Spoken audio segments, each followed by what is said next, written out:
Poverty is one of the biggest challenges we face, because with poverty comes trauma. Both things are interconnected.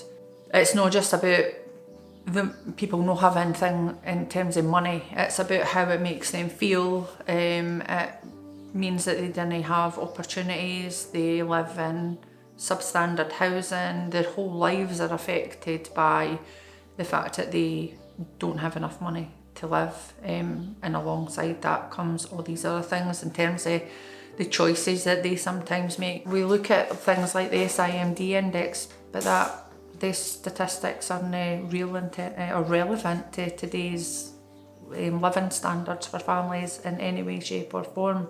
Even people who have or seem to have a better kind of job are still struggling in some way, shape or form.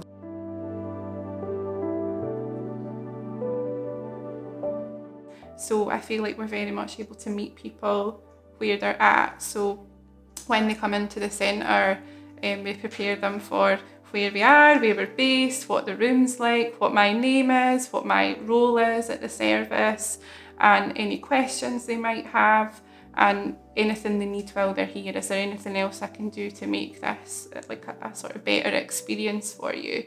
I've had clients in the past where the parent is so highly anxious that they might need to bring someone else along with them, such as a family member, which is fine in the beginning if they want to do that. I've had children that have maybe needed more of a kind of picture guide as to what the place looks like and who I am.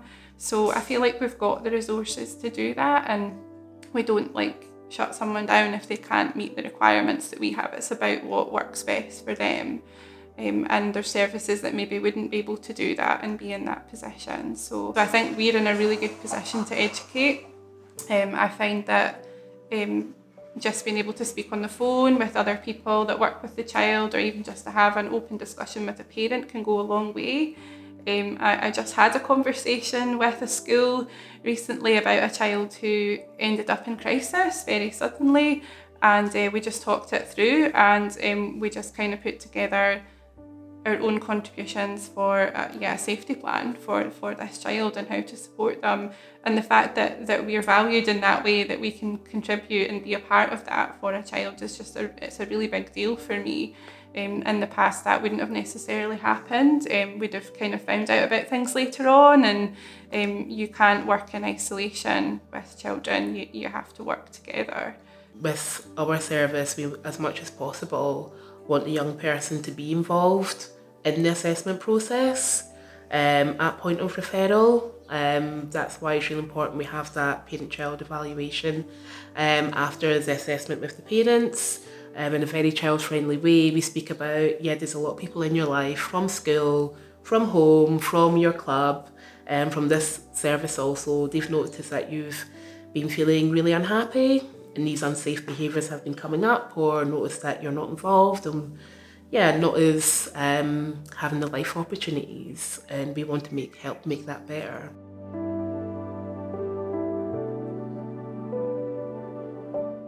I think I would like to continue to see progress for those who have barriers to access mental health support. So particularly children and young people that are labelled in a certain way, whether that's by another professional or by a parent. There can sometimes be, if there's a label there for a child with potentially a diagnosed condition, that the mental health aspect isn't always seen within that. So everyone's got the right to access support for their mental health, and sometimes there isn't a medical need there. Sometimes it is about addressing the trauma that they've experienced. I would like to see that people continue to be seen more as individuals, and not for what's written down on a piece of paper, because quite often there's a lot of prejudgments made about children and about parents, that they're responsible for what's happening, when a lot of the time we find that it's actually the wider environment that's responsible for the way the child is struggling. I would say the age criteria for family work needs to be broader, because there's early years intervention, but also it's still early years when they're from 0 to 16. We need to stop looking at early years as only just very young. We need to think of the in-between. So there's a lot of services where it's there's a 8 to 12 gap, and there's minimal services that fit that criteria, whether it's for family. Like issues just finding a befriender for an 11-year-old. It's taken 2 weeks to get there, but luckily it's luckily chatting with the organisations that look, we'll accommodate that. But it's not having enough availability of different age ranges. I think probably negative attitudes towards children and their families and what they might be experiencing, that there is a lot of prejudgment based on someone's circumstances without actually knowing the full story. So particularly within this area, a lot of the families we support have experienced or are experiencing intergenerational trauma. So that trauma is just fed down through the generations, and it's through no fault of their own that these families kind of repeat the experiences that the other generations have. So it's almost out of their control, but there's a lot of preconceived ideas that people are choosing to live this lifestyle, and I don't think anyone would really ultimately choose to live in poverty and choose how they spend their money and what they can give their child that week versus what they can. And it's quite heartbreaking to see parents struggling that way to buy food, to have all the household items that they need to be able to get their children new clothes and shoes, and it's all of the basics that a lot of us would take for granted. So I think it's almost like they're not valued in the same way by some people, and a lot of Pauline, our manager, has spoken a lot about that and always communicates that idea across to other professionals that we don't know what these people really experience on a day-to-day basis. So when they come in here, they need to feel welcome. There are times that people will be rejecting of support if you're trying to offer it. They will not be very trusting of you. One of the things that's really challenging for me as a manager when I'm applying for funding is the lack of flexibility in a lot of the funding that I'm applying for, and the fact that most of the time it's restricted.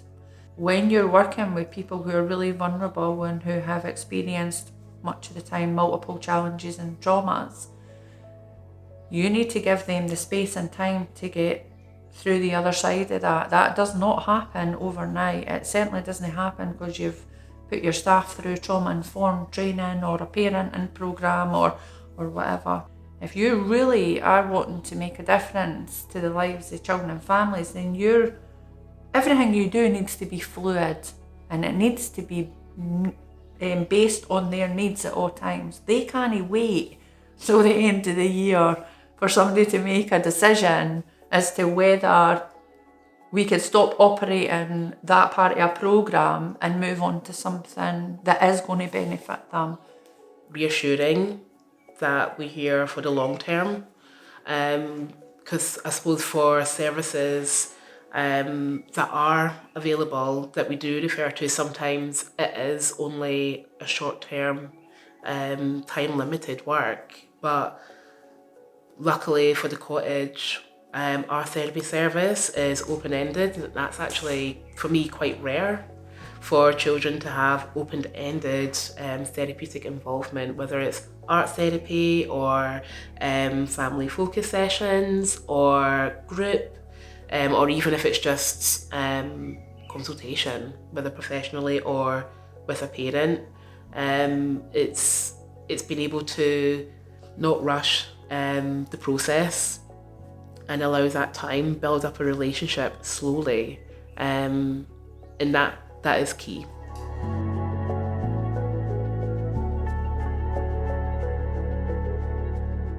We cannot continually only see people when they're at a crisis point. We need to be reintroducing real early intervention and preventative work. You also can't work with children on their own. They come and live within a family unit, regardless of its makeup. That's where they spend most of their life. So you also need to work with a family unit, the extended members of that family, to make sure that the tools that you give that child through therapy are also given to the parents or carers who look after them, because much of the time when a child's referred for therapy, the whole family's went through that trauma a lot of the time, and the focus seems to be on one member. But you can't. We're not going to overcome anything if we didn't work holistically and we didn't work with everybody together within that family unit. Everybody is equally as important in that situation. That's how we will make real change. I believe that everybody has something to offer, and that if we can all connect with each other, we can solve this problem that we see on a daily basis in our communities.